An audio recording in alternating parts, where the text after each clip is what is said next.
Good morning વિદ્યાર્થી મિત્રો, ધોરણ 6 માં હર્ષાબેન પુરોહિત જેમ સ્કૂલ તરફથી આપનું સ્વાગત કરે છે। આજે આપણે ધોરણ 6 માં હિન્દી ભણવાનું છે। હિન્દીની અંદર હિન્દીમાં આપણે ભણ્યા પાઠ 6 સુબહ પાઠમાં આપણે જોયું કે આ એક રેશમા એ પોતે વિકલાંગ છે, ચાલી શકતી નથી, છતાં પોતે ખુરશીના સહારે પોતાનું કામ કરે છે અને પરિવારજનોને મદદ કરે છે, એ આપણે જોયું। પછી આપણે છેલ્લા બેમાં જોયું કે દિવાળીનો સમય હતો, ફટાકડા ફોડવાનું હતું, એ પોતે દાદા દાદી જોડે ફૂલઝડી કરતી હતી। ત્યાં એમ કે એનો ભાઈ ફટાકડામાં એ કરવા જાય છે ને ત્યાં દાઝી ના જાય એના માટે રેશમા એના ભાઈને ફટાકડો ફોડતાની બાજુમાં ઉભેલો જોવે છે તો ધક્કો મારી અને ખસેડી નાખે છે। અહીંયા પછી આપણે જોયું છે આખો પાઠ આપણે સમજ્યા અને છેલ્લે એમ કે આપણને બતાવ્યું કે એવી વિકલાંગ હોવા છતાં ખુરશી પર બેસીને કાર્ય કરતી છોકરી પણ પોતાનું કાર્ય પોતાની જાતે કરી શકે છે અને રોજ સવારે પોતાનું કાર્ય કરવા માટે કંઈક નવો ઈરાદો બતાવે છે। હવે આપણે શબ્દાર્થ તમારે તમારી પાકી નોટમાં પહેલા હેડિંગ મારવાનું પાઠનું, પછી શબ્દાર્થ લખવાના, પછી અભ્યાસ લખવાનો, મુહાવરે પણ લખવાના છે। હા વિદ્યાર્થી મિત્ર, આંખો કા તારા હોના, હાથ બટાના, પીઠ થપથપાના, આ જે મુહાવરા છે ને પણ તમારે લખવાના છે। હવે અભ્યાસમાં પ્રશ્ન નંબર 1, उदाहरण के अनुसार निम्नलिखित शब्दों का वाक्य में प्रयोग कीजिए। तो आपने एक उदाहरण आपेलू छे ए प्रमाणे आपणे वाक्यों प्रयोग करवानो छे। तो अहींया आपने 5 वाक्यो आपेला छे, एमां 5 वाक्यना हूँ ए प्रमाणे तमने जवाब पण कहूं छुं, तमने ए रीते तमारे लखवाना। आपने उदाहरण में आपेला छे के मंडराना, तो आकाश में काले काले बादल मंडरा रहे हैं, આપણને એવું અહીંયા આપેલું છે। તો એ પ્રમાણે આપણે આ 5 વાક્યોના શબ્દોના વાક્યો બનાવવાના રહેશે। તો 1 બાધા, તો એની ઉપર આપણે લખવાનું કે हमारे रास्ते में कई बाधाएं आई। 2 उत्सुकता, मुझे मेला देखने की बड़ी उत्सुकता थी।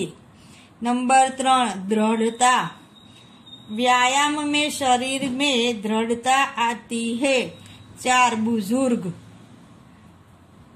हमें बुजुर्गों का आदर करना चाहिए। 5 व्यस्त શબ્દમાં આપણને હું સરસ મજાનું વાક્ય છે એ હું તમને કહું છું।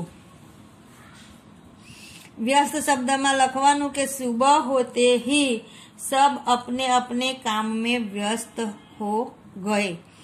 હવે પ્રશ્ન નંબર 2 એનો प्रश्नों के उत्तर दीजिए।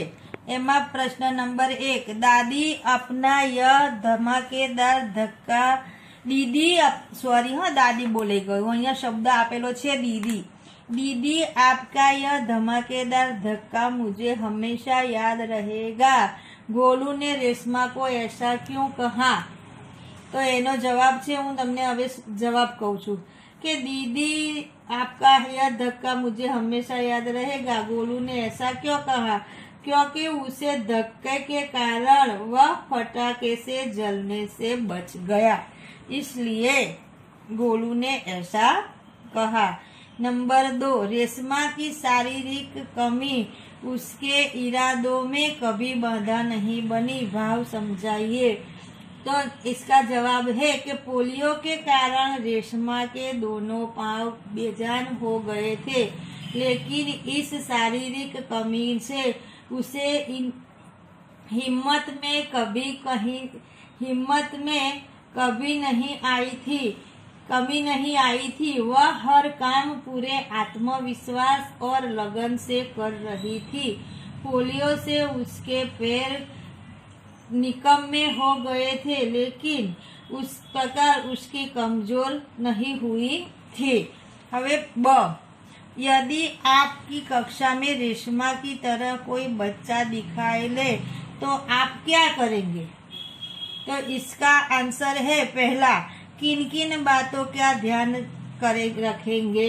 तो उसमें आंसर है कि यही हमारी कक्षा में रेशमा की तरह कोई विकलांग बच्चा दिखाई देता है तो मैं उसकी हंसी नहीं उड़ाऊंगा, उसके प्रति पूरी हमदर्दी रखूंगा और इन बात का ख्याल रखूंगा कि मेरे किसी व्यवहार से उसकी दिल पर चोट न पहुंचे। नंबर 2, किसी तरह सहायता करेंगे। આપણે તો એનો પ્રશ્ન શું છે કે આપણે એને કેવી રીતે મદદરૂપ થઈશું। खेलकूद और अन्य प्रवृत्ति में अपने विकलांग सहपाठी से अवश्य शामिल करूंगा। मैं किसी भी तरह उसकी उपेक्षा नहीं होने दूंगा।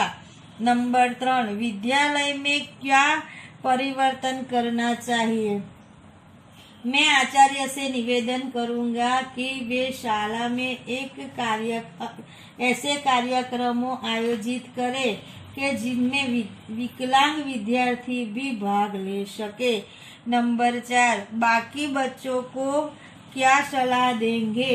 तो इसका आंसर है कि बाकी बच्चों को मैं सलाह दूंगी कि वे उस विकलांग साथी को अपना पूरा सहयोग दे और उसे साथ प्रेम पूर्ण व्यवहार करे। नंबर 3, सोचकर बताइए। प्रश्न नंबर 3, सोचकर बताइए એટલે એમ કે વિચારીને જવાબ आपो।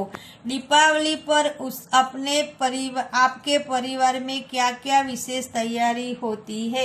विद्यार्थी मित्रों बधाने खबर पड़े कि आनो जवाब शू आवे छतां पण हूँ समझाऊं छू कि दीपावली में हमारे परिवार में सर्वप्रथम पूरे घर की सफाई की जाती है। सभी चीजों का जोड़ पछोड़ कर उन्हें फिर से व्यवस्थित ढंग पर रखा जाता है। इसके बाद कुछ मीठे और कुछ नमकीन पकवान बनाए जाते हैं। पूरे परिवार के सदस्य के लिए नए कपड़े सिलाए या खरीदे जाते हैं। नंबर 2, क्या दीपावली पर पटाखे छुड़ाने चाहिए, क्यों। तो इसका आंसर है दीपावली पर पटाखे नहीं छुड़ाने चाहिए क्योंकि थोड़ी सी खुशी मिलती है परंतु भारी खतरा होता है। पटाखों के कारण पैसों की बर्बादी होती है और वायु प्रदूषण भी होता है। नंबर 3, किसी ऐसी घटना का वर्णन कीजिए जब आपको किसी ने बचाया हो, आपने किसी की सहायता की हो। विद्यार्थी मित्रों आनो जवाब तमारे जाते लखवानो ना समझण पड़े तो हूँ आ बोलू छू ये तमारे लखी जवानू। कि पिछले वर्ष में मैं अपने मामा जी के गांव गई थी। वहां नदी में नहाते मैं गहरे पानी में चली गई। मैं डूबने लगी। तैरना न आने के कारण प्राण संकट में पड़ गए। मेरे साथ न होने के लिए मेरे लिए जो नहाने आए लड़कियों ने मुझे तुरंत तरंगा से पास ले आए और मुझे किनारे तक खींच आए। उसी सूझबूझ और प्रयत्न से मैं डूबने से बच गई।